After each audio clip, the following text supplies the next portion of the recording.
वैदिक प्रज्ञा व्याख्यान माला में उपस्थित सभी धार्मिक प्रेमी विद्वानों, धर्म प्रेमी भाई बहन माताओं को सादर नमस्ते। अभी प्रार्थना से हम प्रारंभ करते हैं।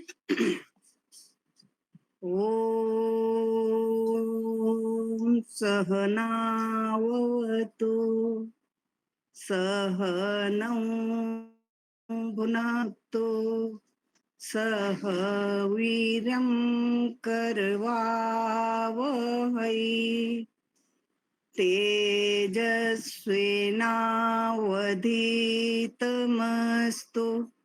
मा विद्विषावहै। ओम शांतिः शांतिः शांतिः। पुनः सभी को सादर नमस्ते जी। आप सभी का स्वागत है। जैसा कि आचार्य जी ने बताया है, जहाँ यहाँ पर जो भी उपस्थित हैं, कृपया अपना अपना वीडियो ऑन रखेंगे तो अति प्रसन्नता होगी। जो भी उपस्थित हैं अपना अपना वीडियो ऑन रखें। और भजन के लिए कोई तैयार है तो भजन कौन लेना चाहेंगे? भजन मैं बोल दूं? हाँ जी, आप बोलिए संतोष माता जी। सभी को सादर नमस्ते। हाँ जी, नमस्ते। तेरा ऊन नाम मेरा में जावे प्रभु जी मेरी नस्ते नस्ते में।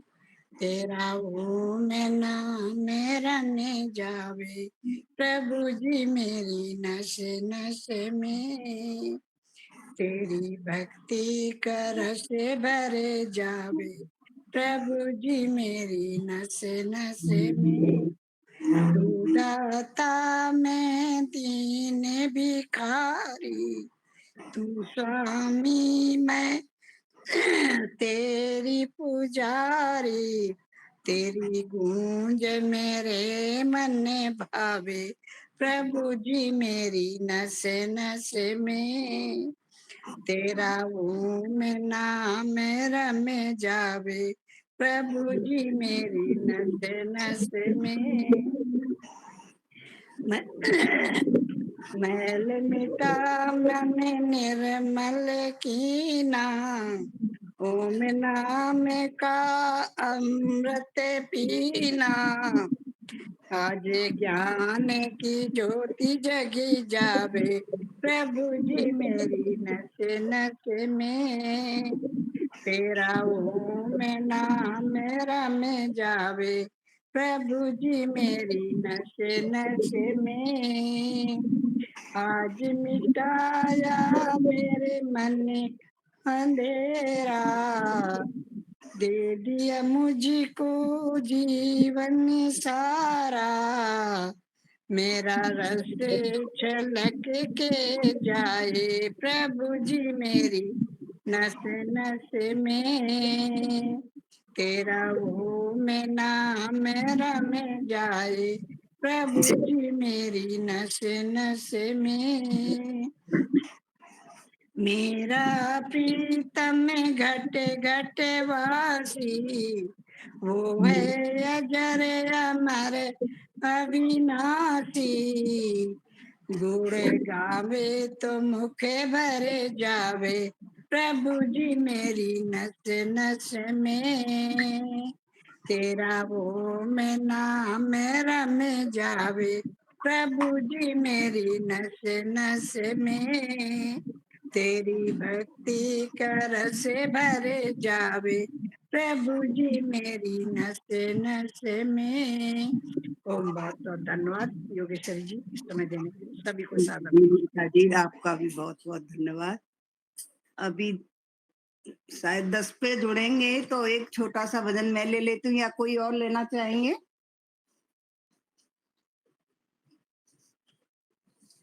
अभी समय है 2 मिनट का, तो मैं एक छोटा सा भजन ले लेती हूँ। आप ही ले लीजिए जी। प्रभु ज्ञान का दीप मन में जला दो, जन्म और मरण का ये बंधन मिटा दो। प्रभु ज्ञान का दीप मन में जला दो।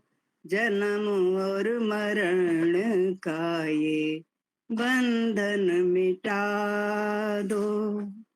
जलूं देख कर मैं न वैभव किसी का, भला चाहूं जग में मैं मन से सभी का। जलूं देख कर मैं न वैभव किसी का, भला चाहूं जग में मैं मन से सभी का। मुझे नेक राहों पे चलना सिखा दो। जन्म और मरण का ये बंधन मिटा दो। प्रभु ज्ञान का दीप मन में जला दो। जन्म और मरण का ये बंधन मिटा दो। जगत उलझनों में उलझ में न जाऊं, मैं हर श्वास से तेरा ही नाम गाऊं। जगत उलझनों में मैं उलझ न जाऊं, मैं हर श्वास से तेरा ही नाम गाऊं। इस दास को दास तेरा बना लो। जन्म और मरण का ये बंधन मिटा दो। प्रभु ज्ञान का दीप मन में जला दो। जन्म और मरण का ये बंधन मिटा दो। कपट ईर्ष्या द्वेष मन में न आए, जगत कामनाएं ना मुझको सताए। मेरे मन से विषयों का चिंतन हटा दो। जन्म और मरण का बंधन मिटा दो।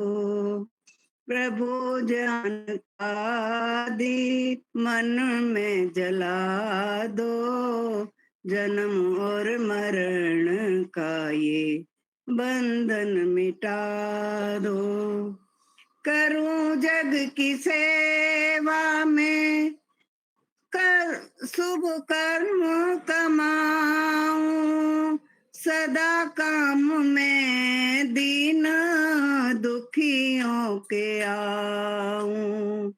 मेरी आत्मा में वो शक्ति जगा दो।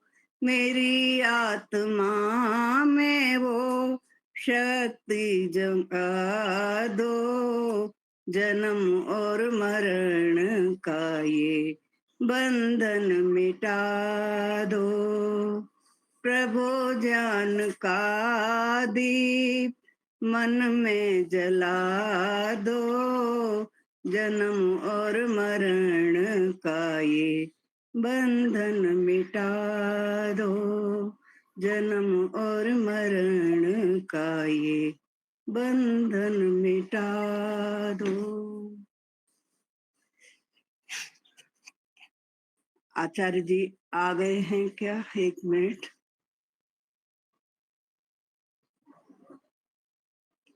इस भजन को इसमें ग्रुप में डाल दीजिएगा, इसमें जी जी डाल दीजिएगा, बहुत अच्छा है। आचार्य जी शायद अभी आए नहीं है, है ना? जी, तो क्या प्रारंभ करें? हाँ जी, हाँ जी। हाँ। मेरा चेहरा और मेरी आवाज दिखाई पड़ रही है? हाँ जी, दिखाई पड़ रही है, स्पष्ट है। अच्छा, अच्छा। हाँ जी। अच्छा, ठीक है।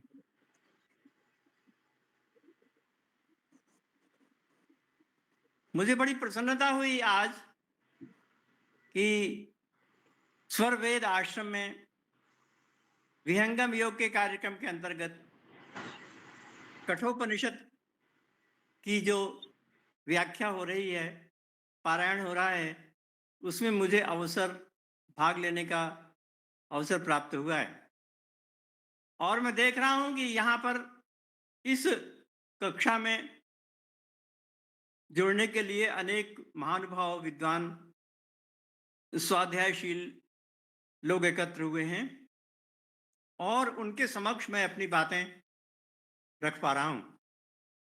ये जो उपनिषद है उसका मूल अर्थ होता है गुरु के समीप बैठना। उप का अर्थ होता है समीप और सद का अर्थ होता है बैठना। तो समीप बैठना, और समीप बैठना, किसके समीप बैठना? तो ये कहा है कि गुरु के समीप बैठना। गुरु के द्वारा जो विद्या, तत्व, रहस्य प्राप्त होता है उसको धारण करना अथवा उसका पालन करना, ये उपनिषद का मूल अर्थ है। तो गुरु के पास बैठना, इससे क्या होता है? इससे वो रहस्य प्राप्त होता है जो उसको आत्मा और जीवन इत्यादि के संबंध में मालूम है। इसलिए उसको, उपनिषद को रहस्य विद्या भी कहा जाता है। उपनिषद का अर्थ है गुरु के समीप बैठना और इसका अर्थ रहस्य विद्या भी होता है। इस प्रकार से इसके अंतर्गत वैसे तो बहुत उपनिषदें हैं, 100 से ऊपर उपनिषदें हैं जिनका नाम अभी लिया गया है, परंतु उनमें सब में सबसे प्रमुख उपनिषद है 11, इसलिए उनका नाम एकादश उपनिषद कहा जाता है। शंकराचार्य ने जिन उपनिषदों की व्याख्या की है वो सबसे प्रमुख मानी जाती हैं। शंकराचार्य ने 3 की व्याख्या की थी, एक तो ब्रह्मसूत्र की, और दूसरा गीता की, और तीसरा उपनिषद की। इन 3 की व्याख्या शंकराचार्य ने की थी, और उसमें जो उपनिषदें हैं उसमें जिन उपनिषदों की व्याख्या उन्होंने की उसको सबसे प्रमुख माना जाता है। यानी हमारी परंपरा में वेद से लेकर उपनिषदों तक ये सभी नित्य हैं, वेद के अंतर्गत आती हैं, आमनाय के अंतर्गत आती हैं, इत्यादि बातों को माना गया है। तो उसमें से जो उपनिषद है 11, वो भी उसी वेद के अंतर्गत आती है। तो एक तरफ तो संहिता भाग है, उसमें स्तुतियां हैं, और उसके पश्चात जो ब्राह्मण है, ब्राह्मण ग्रंथ है, उसमें यज्ञ है, और तीसरा जो उपनिषद है उसमें तपस्या है, उसमें श्रद्धा है, तपस्या है।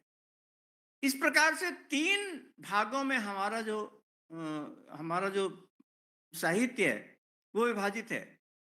एक तरफ संहिता, दूसरी तरफ ब्राह्मण, तीसरी तरफ उपनिषदें।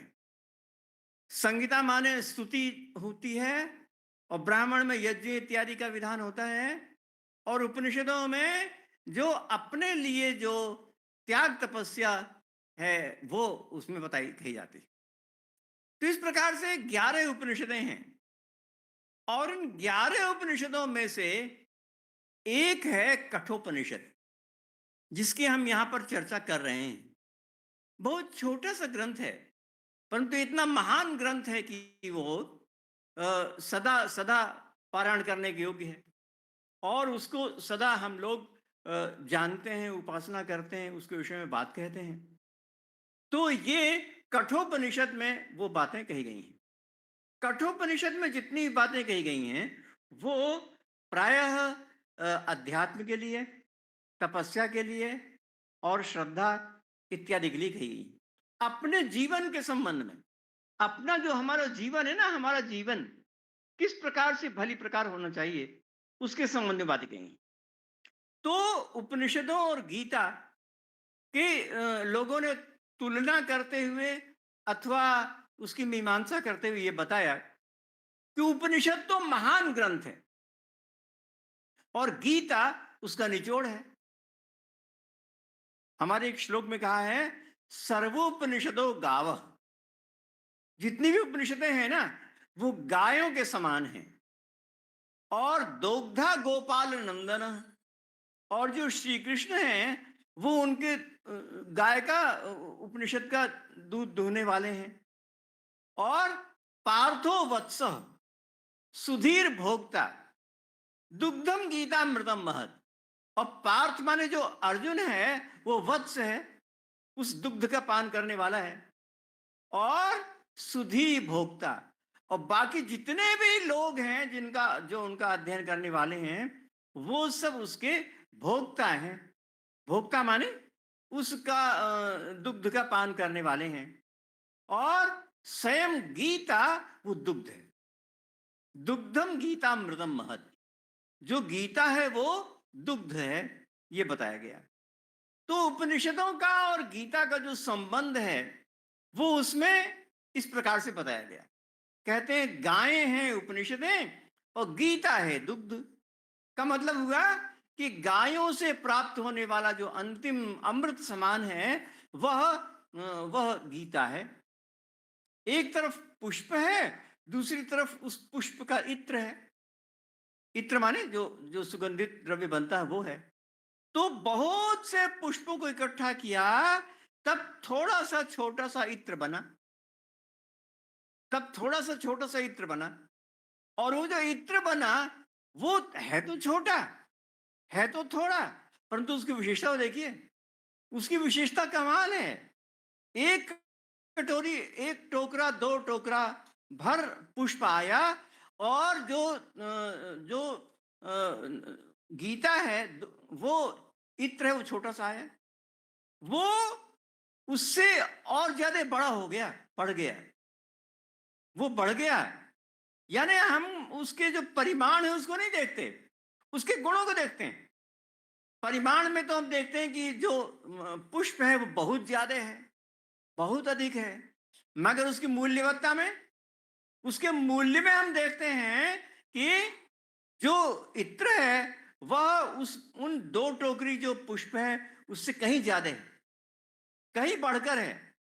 तो कहते हैं दुग्धम गीतामृतम महत, जो गीता का अमृत है वो दुग्ध है, ऐसा वहां पर कहा है।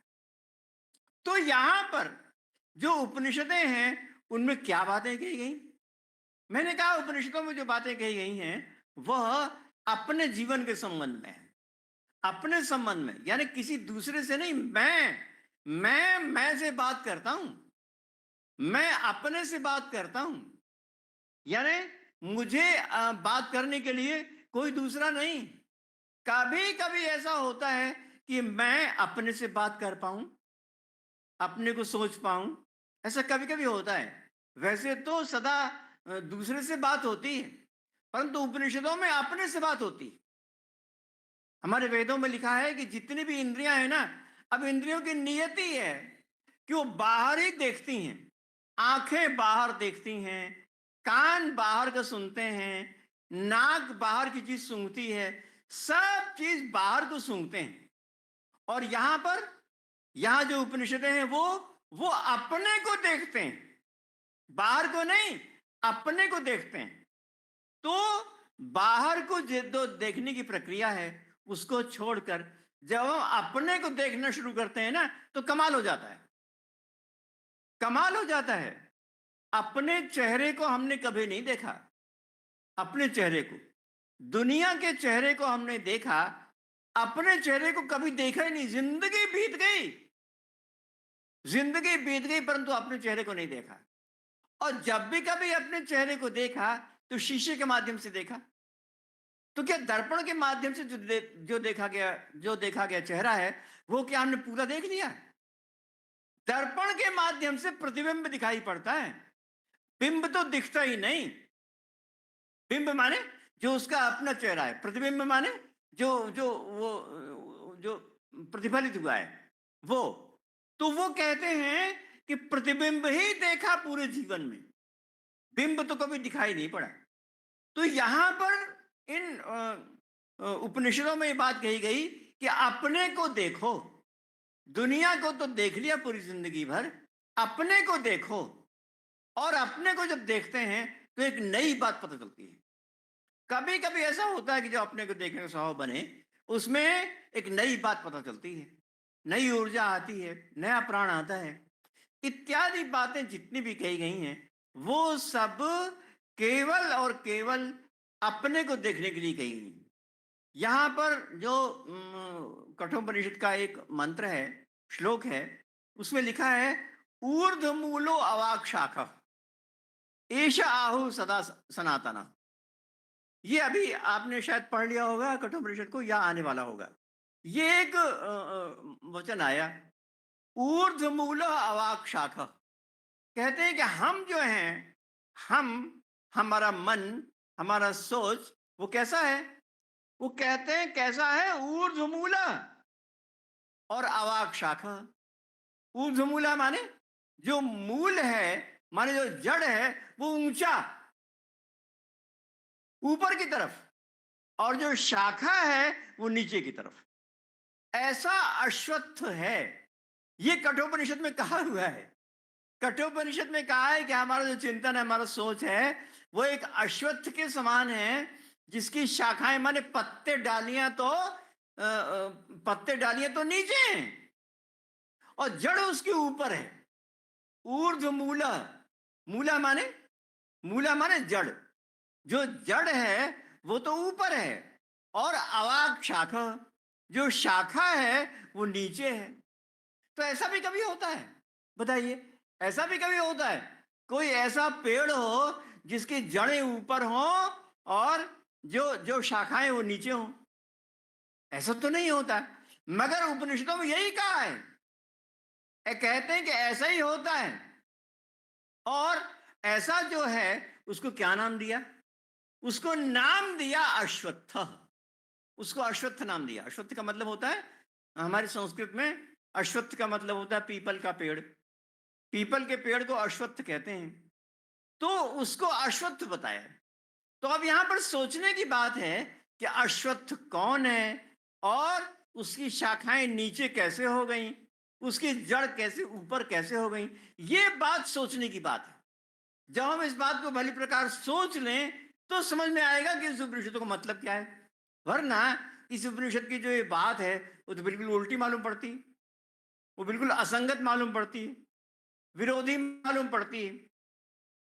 तो एक तो तरफ ये बात कही कहां पर? उपनिषदों में। दूसरी तरफ गीता में भी बात कही गई। गीता का एक श्लोक है ऊर्ध्वमूलम अधः शाखम अश्वत्थम प्राहुरव्ययम। उसका मतलब है कि ये जो पूरी दुनिया है ना, ये पूरी दुनिया, ये ऊर्ध्वमूलम।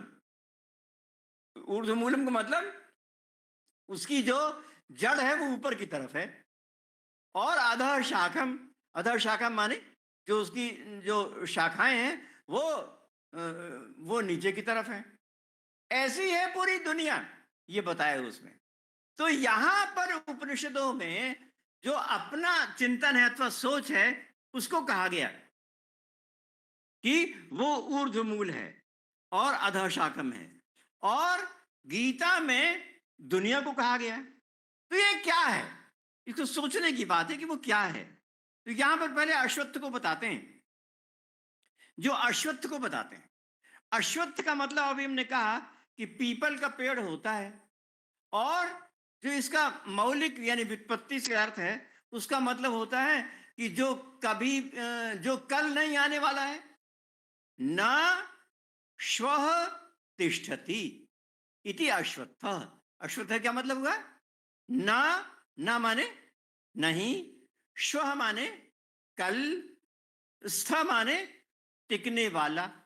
जो कल नहीं टिकता उसको कहते हैं अश्वत्थ।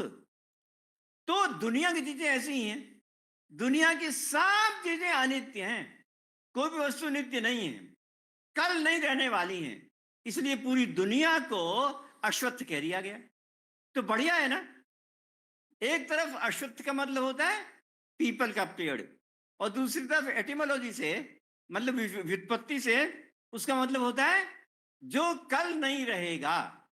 तो जो कल नहीं रहेगा ये किसके लिए कहा गया? पूरी दुनिया के लिए।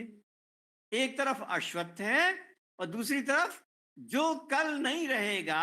ऐसा कौन है? ऐसी है पूरी दुनिया, ये पूरी दुनिया के लिए है। तो अश्वत्थ जो है वो पूरी दुनिया के लिए है, क्योंकि वो कल नहीं रहता। ठीक है ना। तो अश्वत्थ शब्द की जो व्याख्या है वो बहुत से लोगों ने अलग अलग की है ना। कुछ लोगों ने कहा कि अश्वत्थ का मतलब होता है जहां पर अश्व रहते हैं, तो वो अश्वत्थ है। परंतु यहाँ पर उसकी आवश्यकता बताने की नहीं है।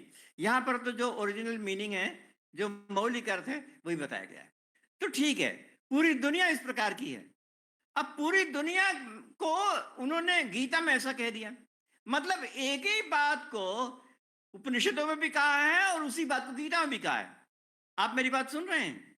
ये जो ऊर्ध्वमूल अवाक् शाखा एषो अश्वत्थ सनातन, ये आपने देखा है? मुझे मालूम नहीं कि आपने पढ़ा है कि नहीं। छठी वल्ली का है और एक श्लोक है, आपने पढ़ा है? आपने जी, इसको पढ़ा है कि नहीं? अभी नहीं आया, अभी नहीं आया है उसमें। अभी नहीं आया। तो हाँ जी। छठी वल्ली का है और नंबर 1 श्लोक है, आप चाहें तो देख सकते हैं, आप चाहें तो पढ़ सकते हैं। तो वहां पर ये लिखा है ऊर्ध्व, आप देखिए, पुस्तक तो है ना आपके पास, उस पुस्तक में आप देखिए छठी वल्ली का 1 नंबर को निकाल के देखिए। छठी वल्ली का 1 नंबर को निकाल के देखिए, उसमें क्या लिखा हुआ है? ऊर्ध्वमूल अवाक् शाखा एषो अश्वत्थ सनातन। मिल गया कि नहीं? मिला कि नहीं आपको? मिला है ना? क्यों, मिला है कि नहीं? हाँ, तो उसमें लिखा ऊर्ध्वमूल अवाक् शाखा एषो अश्वत्थ सनातन। ये अश्वत्थ है, वह ऊर्ध्वमूल है और अवाक् शाख है। और गीता में क्या कहा गया? गीता में आपने सुना है ऊर्ध्वमूलम अवाक् शाखम अश्वत्थम प्राहुरव्ययम, सुना है कि नहीं आपने? हैं? गीता में कहा है। तो एक ही बात को अलग अलग ढंग से कह दिया, और उपमा दोनों में एक ही है ना। दोनों में एक ही उपमा, कौन सी? उसी अश्वत्थ वाली। गीता में कहा ऊर्ध्वमूलम अधः शाखम अश्वत्थम प्राहुरव्ययम, अर्थात ऐसी पूरी दुनिया होती है जिसकी जो जड़ें होती हैं वो ऊपर और जो शाखाएं होती हैं वो नीचे। तो हम यहां पर समझाने की कोशिश करते हैं कि ऐसा कैसे हो सकता है, क्यों कहा, उपनिषदों में ऐसा कैसे कह दिया, गीता में ऐसा कैसे कह दिया कि जड़ ऊपर हो और शाखाएं नीचे हो। इसका जवाब मैं देना चाहता हूं, है ना। इसका जवाब आप सुने। इसका जवाब यह है कि जब भी कभी अश्वत्थ का पेड़ किसी नदी के सामने, नदी के तट पर हो, तो नदी में कैसा दिखाई पड़ता है बताइए? कोई भी पीपल का पेड़ किसी नदी के किनारे हो और उस किनारे पर हम पानी में उसका प्रतिबिंब देखें तो कैसा दिखाई पड़ेगा बताइए? कैसा दिखाई पड़ेगा? उल्टा बस उल्टा। वही जैसा कि उसमें कहा है। हाँ, जैसा कि उसमें कहा है, हाँ। बिल्कुल उल्टा दिखाई पड़ता है ना। नदी का जो अश्वत्थ पेड़ का जो प्रतिबिंब है, किसी नदी में अगर देखें तो वो प्रतिबिंब जो है वो उल्टा दिखाई पड़ता है। तो जैसा प्रतिबिंब हमको दिखाई पड़ता है वैसी है पूरी दुनिया, ये बताना चाह रहे हैं वो। गीता में श्री कृष्ण जी और कठोपनिषद में जो है वो ऋषि, वो भी ये बताना चाह रहे हैं कि जो है पूरी दुनिया वो वास्तव में जैसी है वैसी नहीं, हम उससे उल्टा देखते हैं, उल्टी अथवा भिन्न प्रकार की प्रतीति होती है। ऐसा कैसे होता है? ऐसा ऐसे होता है कि जितनी भी दुनिया है पूरी, उसके साथ हमारा मन मिल गया और मन ने जैसा बताया वैसे हो गई पूरी दुनिया। मन ने जैसा बताया, है ना। देखिए, एक तरफ पानी है और पानी में चंद्रमा का प्रतिबिंब पड़ा, तो पानी में अगर चंद्रमा का प्रतिबिंब पड़े तो चंद्रमा कैसा दिखाई पड़ता है? अगर पानी निष्क्रिय है ना, पानी में हिल डुल नहीं रहा है, तो चंद्रमा कैसे दिखाई पड़ेगा? चंद्रमा हिल डुल नहीं रहा है। और अगर पानी चंचल हो तो लगता है कि चंद्रमा चंचल हो गया, चंद्रमा हिल डुल गया, ऐसा दिखाई पड़ता है, ऐसा लगता है हमको, है ना। तो अब वास्तव में चंद्रमा कैसा है? तो जिस आदमी ने केवल प्रतिबिंब को ही देखा वो तो कहेगा कि चंद्रमा हिलता डुलता है, चंद्रमा हिल डुल रहा है, चंद्रमा में जो छोटा बड़ा हो रहा है, परिवर्तन आ रहा है, ये बातें कहेगा वो आदमी जिसने चंद्रमा में ही, जिसने पानी में ही चंद्रमा को देखा, अलग से चंद्रमा को देखा ही नहीं, है ना। मगर हमारी क्या हालत है? हम लोग तो चंद्रमा को पानी से अलग भी देख लेते हैं और पानी में भी देख लेते हैं, तो हम पहचान लेते हैं कि चंद्रमा वास्तव में चंचल नहीं है। क्यों? क्योंकि हमने पानी में भी देखा और आसमान में भी देख लिया, है ना। इसलिए चंद्रमा जो है निष्क्रिय निष्क्रिय अपने आप में चंचल नहीं है। परंतु जिस आदमी ने चंद्रमा को केवल और केवल पानी में देखा वो कैसे सोचेगा, बताइए? जिसने कभी आकाश में, आसमान में चंद्रमा देखा ही ना हो, कल्पना कीजिए, कल्पना कीजिए किसी ने चंद्रमा को आसमान में देखा ही ना हो, केवल पानी में देखा हो, वो कैसे समझेगा? वो तो मानेगा ना कि चंद्रमा चंचल होता है, वो तो मानेगा कि चंद्रमा चंचल होता है। यही हाल हमारा है। कहते हैं यही हाल मनुष्य का है, मनुष्य का भी यही हाल है। मनुष्य ने जब भी कभी बाहरी चीजों को देखा, बाहरी दुनिया की चीजों को, तो बाहरी दुनिया को यूं तो देखा ही नहीं, जब भी देखा अपने मन को जोड़ करके, अपनी वासना को जोड़ करके, अपनी भावनाओं को जोड़ करके उस वस्तु को देखा। बिना भावनाओं को जोड़े निरपेक्ष रूप से तो वस्तु को देखा ही नहीं। तो इस प्रकार से क्योंकि हमने भावना के बिना वस्तु को देखा ही नहीं, तो हम समझते हैं कि वस्तु इसी तरह की, किस तरह की?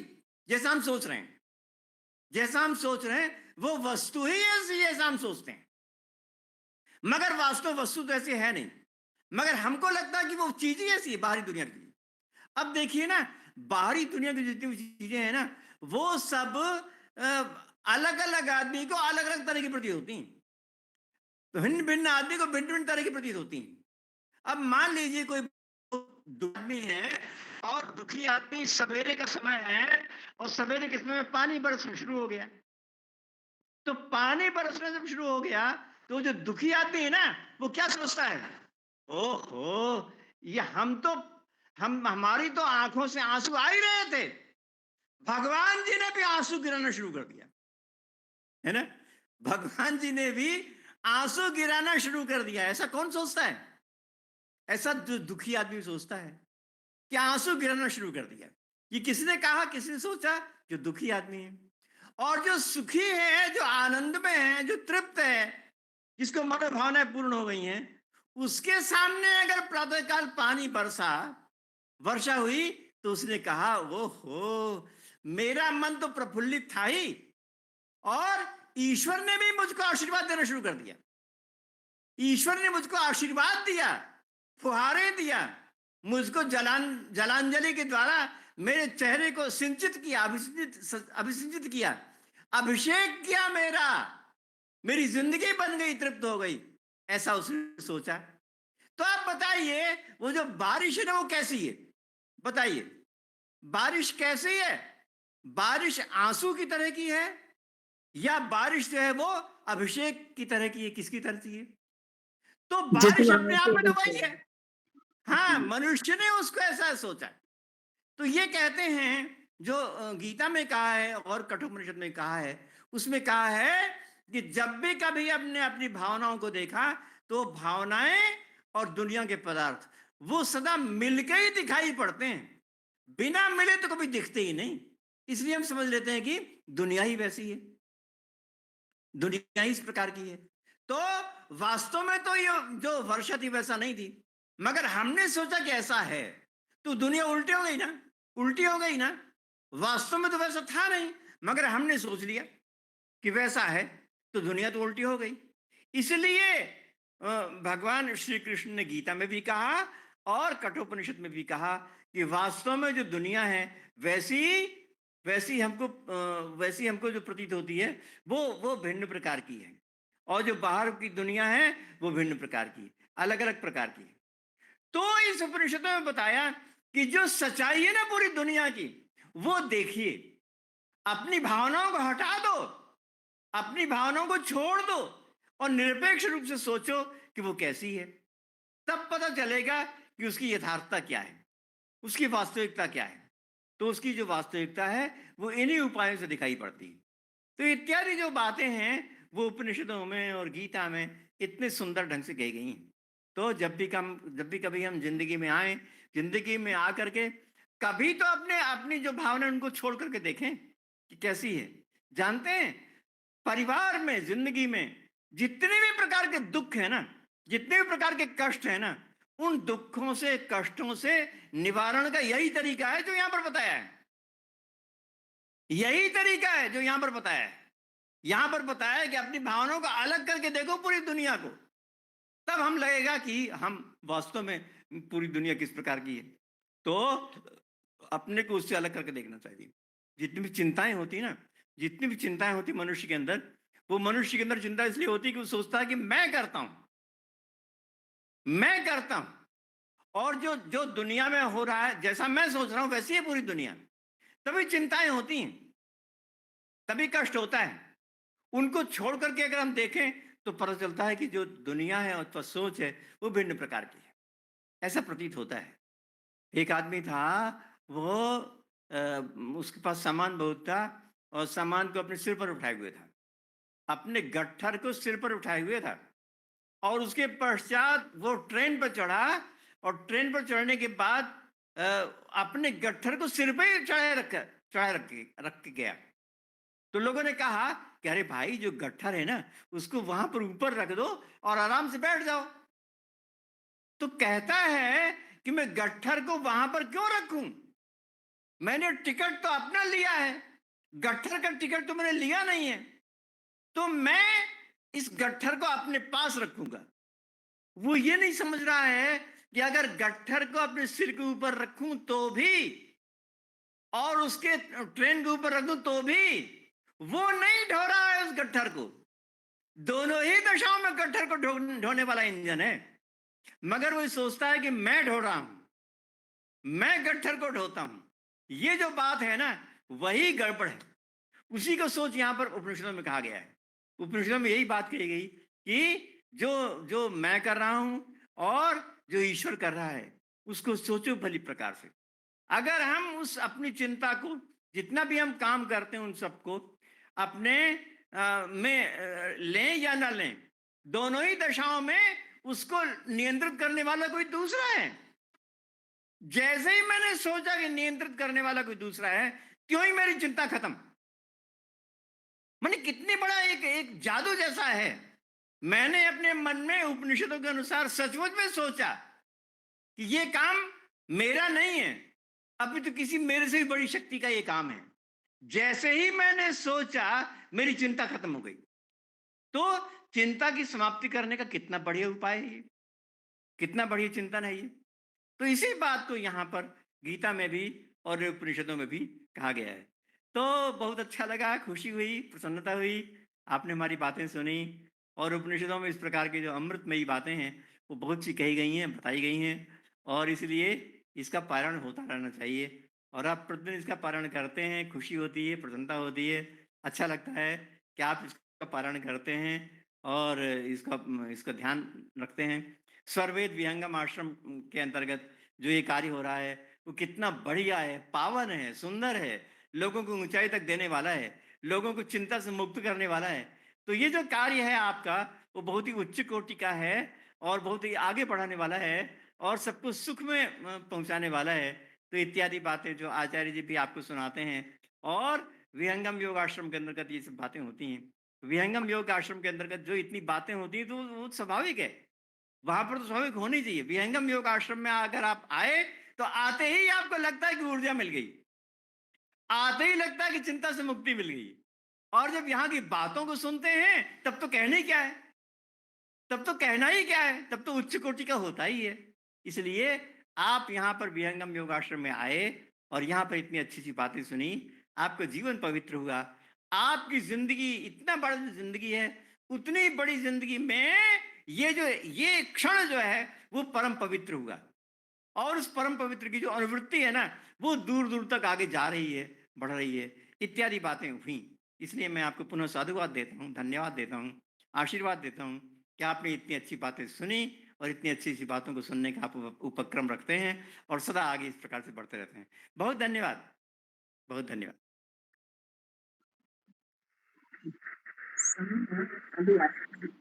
आचार्य जी बहुत बहुत धन्यवाद आपका।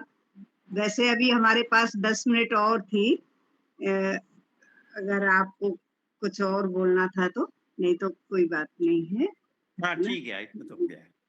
मैंने घड़ी नहीं देखी, मुझे पता नहीं था कितना। जी, हमारा तो 5 बजे तक चलती है ये कक्षा, अच्छा, 4 से 5 तक हमारी कक्षा चलती है। हाँ ठीक है, जी ठीक है, तो आप पूर्ण करते हैं। ठीक, जी जी, आपका बहुत बहुत धन्यवाद आचार्य जी। हमें आपका वक्तव्य का लाभ मिला, आपने हमें अच्छी तरह से ये समझाया कि उपनिषद का क्या अर्थ है और उसमें क्या दिया है कि ये दुनिया उल्टी है, ऊपर जड़ है, नीचे शाखाएं हैं। बहुत बहुत धन्यवाद आपका आचार्य, बहुत बहुत आभार। आचार्य जी बहुत बहुत धन्यवाद। बहुत धन्यवाद। आप कहाँ, यहाँ हाँ वाराणसी आचार्य में? जी नमस्ते, बहुत बहुत धन्यवाद। बहुत धन्यवाद। आप वाराणसी से बोल रहे हैं या बाहर गई हैं? आप आप नहीं, वाराणसी में हाँ, आप बाहर गई हैं इस समय? हाँ बाहर गई हुई हूँ। अच्छा, कहाँ से बोल रही हैं? मैं तो यूपी इटावा से बोल रही हूँ। ओहो, अरे काफी दूर से लोग इकट्ठे हुए हैं। बहुत जी, यहाँ अच्छा। पे पूरे हाँ। भारत से एकत्र होते हैं सभी, भारत से हाँ। दूर दूर हाँ एकत्र बिल्कुल होते हैं। बिल्कुल। आचार्य जी मैं दिल्ली से, आप दिल्ली से हैं? सुभाष नगर से। वाह वाह सुभाष नगर से। वाह वाह, अच्छा अच्छा अच्छा। और लोग कहाँ से हैं? हम बड़ौदा से परिचय हैं। बताइए, कहाँ कहाँ से हैं? जी, हम बड़ौदा गुजरात से हैं, बड़ौदा गुजरात। आचार्य जी नमस्ते, ओह, प्रयागराज से। वाह आचार्य जी वाह, नमस्ते। बहुत नमस्ते अच्छा। आचार्य जी। नमस्ते नमस्ते, कहाँ से हैं? जयपुर से। वाह वाह वाह, कितना अच्छा लग रहा है, कितनी खुशी हो रही है, इतने लोग देखने को मिल रहे हैं। बहुत सुंदर, बहुत अच्छा, बहुत अच्छा, बहुत धन्यवाद। नमस्ते नमस्ते नमस्ते नमस्ते। बंद करें? गाजियाबाद उत्तर प्रदेश से। अच्छा अच्छा, नमस्ते नमस्ते नमस्ते, बहुत अच्छा, ठीक ठीक है, अच्छी बात है, नमस्ते। अभी शंकर भाई जी हैं क्या? दीपालिका जी शांति पाठ करें या अभी समय तो है अपने पास? कोई भजन अमित जी लेना हैं, चाहते हैं? अमित जी हैं, उनको ले सकते हैं। अच्छा जी, हाँ। ये रामजी शास्त्री हैं। अच्छा अच्छा रेवली अच्छा, उनके रिश्तेदार। रेवली से रामजी शास्त्री हैं। जी जी जी, नमस्ते अमित जी। जी जी, सादर नमस्ते। जी नमस्ते जी। आप कुछ अपना उपदेश हमें करिएगा। आचार्य जी ने इतना सुंदर उपदेश सुना दिया, कठोपनिषद। जी, हम जैसा देखते अभी हैं, हमारे पास समय है, 10 मिनट का समय है। अमित जी भजन बहुत अच्छा गाते हैं। जी, जैसी आपकी इच्छा, भजन लेना चाहे भजन ले लीजिए, और कुछ प्रसाद के रूप में जो भी हमें उपदेश देना चाहे वो भी।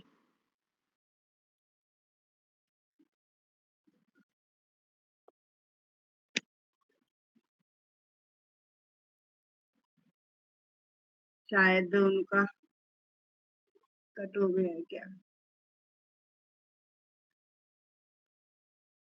लगता है नेटवर्क नहीं काम कर रहा है इनका।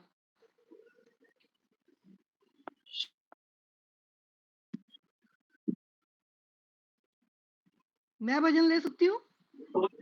एक मिनट, उनका इंतजार बढ़िया, बस करते बात हैं। सुना उनको बोला इसी है को तो लगा अभी उनका इंतजार करते हैं।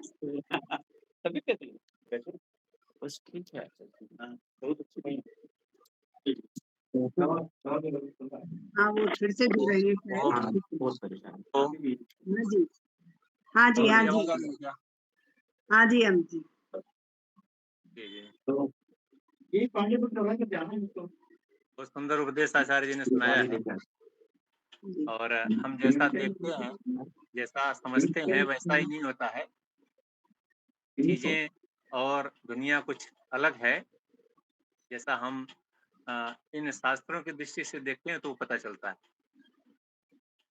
तो उसी प्रकार से ईश्वर को लेकर के भी है। सारा संसार ईश्वर के रूप में या गॉड के रूप में या अल्लाह के रूप में सब मान ही रहे हैं, लेकिन कितना भी भेद है लोगों के मानने में, क्योंकि वास्तविकता जो है उसको लोग नहीं देख पा रहे हैं। तो कुछ का कुछ अनुभव सब लोग कर रहे हैं और सब लोग उसके अनुसार बटे हुए हैं। लेकिन संसार जब आरंभ हुआ है तो इसमें जो अपनी सनातन वैदिक परंपरा है, उसमें जो वेदों से लेकर उपनिषदों से लेकर दर्शनों से लेकर के सारी चीजें जो हमें प्राप्त हुई, उसकी दृष्टि से हम देखते हैं, तब वास्तविकता का पता चलता है, जो आज इस श्लोक के माध्यम से आचार्य जी ने प्रस्तुत किया है। तो आइए, इसके लिए आदरणीय आचार्य जी ने उन्हें कहा है, तो एक गीत के साथ हम लोग जुड़ लेते हैं, फिर पीछे से भी जुड़ते रहेंगे, अच्छा रहेगा। ये ईश्वर जो है, जो गॉड है, जो अल्लाह है, जो भी शब्द दिए गए हैं उसको लेकर के, तो वो है तो एक ही,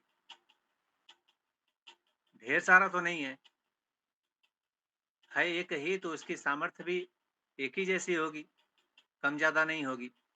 और उसने जो नियम दिया होगा तो भी एक ही होगा। कक्षा में आचार्य पढ़ाते हैं 40 विद्यार्थियों को, लेकिन कोई विद्यार्थी उसमें से डॉक्टर बन जाता है, कोई इंजीनियर बन जाता है, कोई IAS बन जाता है, और कोई किसान बन जाता है, कोई भिखारी भी बन जाता है बाद में जा। तो लेने वाले के सामर्थ्य के ऊपर है, समझने वाले के सामर्थ्य के ऊपर है। परमात्मा का जो विराट स्वरूप है वो बहुत विशाल है, अनंत है। सारे गुण उसके जितने भी अनंत की ओर लेकर के जा रहे हैं, तो हम सभी उसमें से थोड़ा थोड़ा लेकर के सामर्थ्य वाला बन जाते हैं। आइए परमात्मा के गुणों का चिंतन करते हुए एक छोटा सा गीत प्रस्तुत है आप सबके बीच में। उसकी महिमा अपरंपार है और उससे पार नहीं पाया जा सकता। उसको प्राप्त किया जा सकता है, लेकिन उसको पूरी तरह से जाना नहीं जा सकता है। जब मुक्ति की ओर आत्मा जब गति करती है तो उसको प्राप्त करने की दिशा में बहुत सारी चीजें छोड़ देती है। अविद्या से लेकर के विद्या तक बहुत सारी चीजें छोड़ करके वो उसके में जाकर मिल जाती है परांत काल तक के लिए, 31 नील 10 खरब 40 अरब वर्षों के लिए। वापस से पुनः उसकी व्यवस्था के अनुसार जन्म मिलना है तो पुनः से आती है संसार में। परमात्मा के सानिध्य में रह कर के भी परांत काल तक के समय में वो उसको पूरी तरह से जान नहीं पाती है। उसका ब्रह्मांड संसार कितना बृहद है, कितना फैला हुआ है, उसका ओर छोर कहाँ तक है, ये पता नहीं चल पाता है आत्मा को। उसी में ढूंढते ढूंढते उसे निमग्न रहती। कौन कहे तेरी महिमा, कौन कहे तेरी माया, कौन कहे तेरी महिमा, कौन कहे तेरी माया। किसी ने है परमेश्वर तेरा, किसी ने है परमेश्वर तेरा, अंत कहीं ना पाया। कौन कहे तेरी महिमा, कौन कहे तेरी माया। अजर अमर अविनाशी, कण कण में व्यापक है। अजर अमर अविनाशी, कण कण में व्यापक है। सबसे पहला उपदेशक और अध्यापक है। सबसे पहला उपदेशक और अध्यापक है। गुरुओं का भी गुरु है ईश्वर, गुरुओं का भी गुरु है ईश्वर, ऋषियों ने फरमाया। कौन कहे तेरी महिमा, कौन कहे तेरी माया। सारे सूरज चांद सितारे भी तुझसे हैं, सारे सूरज चांद सितारे भी तुझसे हैं, सभी समंदर और किनारे भी तुझसे हैं, सृष्टि के अंदर बाहर तो, सृष्टि के अंदर बाहर तो एक समान समाया, कौन कहे तेरी महिमा, कौन कहे तेरी माया, कौन कहे तेरी महिमा, कौन कहे तेरी माया, तुझको ढूंढा रात में और दिन में ढूंढा है, तुझको ढूंढा रात में और दिन में ढूंढा है, पूर्व पश्चिम उत्तर दक्षिण में ढूंढा है, के पथिक सब ढूंढ ढूंढ कर, के पथिक सब ढूंढ ढूंढ कर कहीं नजर न आया, कौन कहे तेरी महिमा, कौन कहे तेरी माया, किसी ने है परमेश्वर तेरा, किसी ने है परमेश्वर तेरा, अंत कहीं ना पाया, कौन कहे तेरी महिमा, कौन कहे तेरी माया, कौन कहे तेरी महिमा, कौन कहे तेरी माया। तो ये उसकी महिमा अपरंपार है, जान करके भी, उसको प्राप्त करके भी पूरी तरह से जान नहीं सकते हैं, लेकिन पूरी तरह से न भी जाने तो भी प्राप्त हो जाए वो, इसी के लिए मनुष्य का जीवन है। और लगातार सारी इन दर्शनों को, उपनिषदों को, सारे ग्रंथों को पढ़ते समझते हुए सारी विद्या को सारा खंगाल करके अपने अंदर उतार करके और ईश्वर को प्राप्त कर लें, पूरा जान न पाए उसको लेकिन प्राप्त कर लें, तो इससे यही जीवन का लक्ष्य है। और इसी के लिए सारे ग्रंथ हम लोगों को निर्देश दे रहे हैं। आचार्य ने बहुत सुंदर उपदेश दिया है, जैसा हम देखते हैं वैसा ही नहीं है, जैसा हम नहीं अपना चेहरा तो कभी हम देख नहीं पाए, सामने वाले का चेहरा हम बहुत अच्छी तरह से जानते हैं कि कहाँ दाग है, कहाँ क्या है, कहाँ क्या है, लेकिन अपना चेहरा हम दर्पण में देख करके भी पूरी तरह से नहीं जान पाते, नहीं देख पाते हैं। तो उसके चेहरे के पीछे कौन है, उसको तो वो तो और भी दूर है, इसलिए वो जो दूर है उसको पास ले आया जाए। सारे ग्रंथ इसी तरह इशारा कर रहे हैं। आपने अवसर दिया बोलने का, बहुत बहुत धन्यवाद।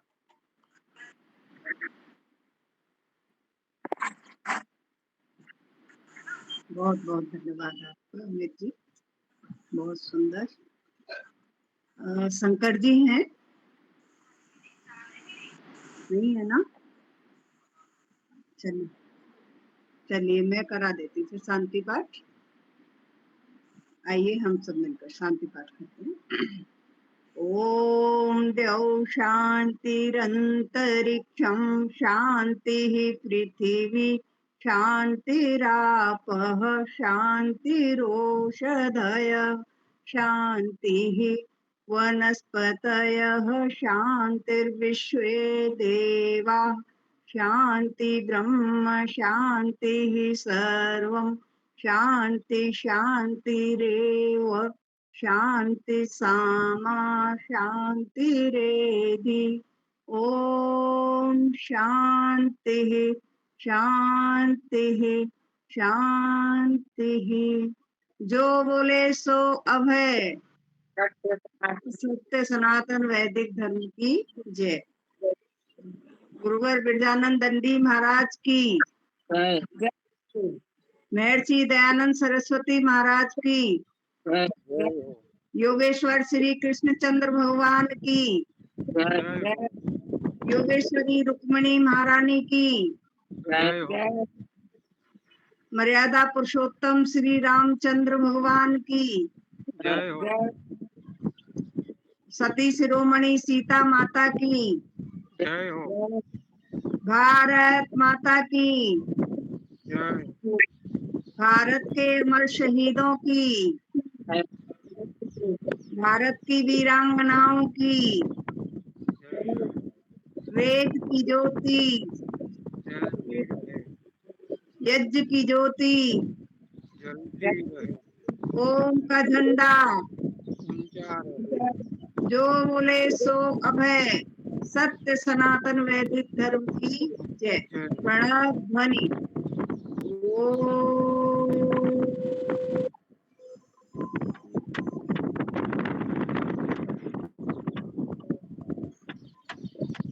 सर्वेभ्यो नमः। सबको सादर नमस्ते जी।